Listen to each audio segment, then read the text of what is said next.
সংস্কারের নামে শেখ হাসিনার মতো উন্নয়নের সবক শোনাচ্ছে এই সরকার আমাদেরকে।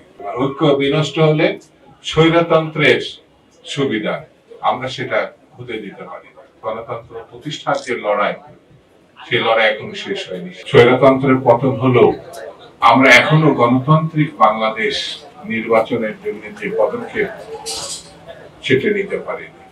সেটা হচ্ছে সাধারণ নির্বাচন অনুষ্ঠিত করা সম্ভব নয়।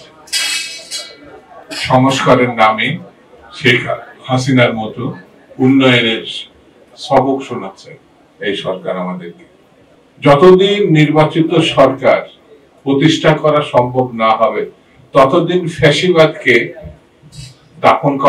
কাপন করা চূড়ান্ত করা যাবে না।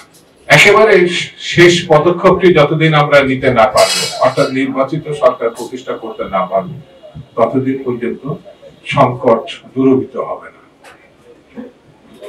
পার্শ্ববর্তী দেশ ভারত, যাকে স্বৈরতান্ত্রিক ব্যবস্থার মূর্ত প্রতীক শেখ হাসিনাকে জায়গা দিয়েছে, সেই দেশ আমাদের বিরুদ্ধে লাগাতার অপপ্রচার করছে। সেই দেশকে রুখতে হলে নির্বাচিত সরকার দরকার, এছাড়া কোনো পথ নেই। দেশনেত্রী বেগম খালেদা জিয়া বলেছেন, গণতন্ত্রের পথে যাত্রা বারবার বিঘ্নিত হচ্ছে। হাজার হাজার শহীদ আমাদের ছেলেমেয়েরা রক্ত দিয়ে গণতন্ত্র ফিরিয়ে এনেছে, স্বৈরতন্ত্রের পতন ঘটেছে, তাদের বিচারের ব্যবস্থা করতে হবে। এছাড়া মুক্তির কোন দ্বিতীয় পথ নেই। আমাদেরকে ঐক্যবদ্ধ থাকতে হবে।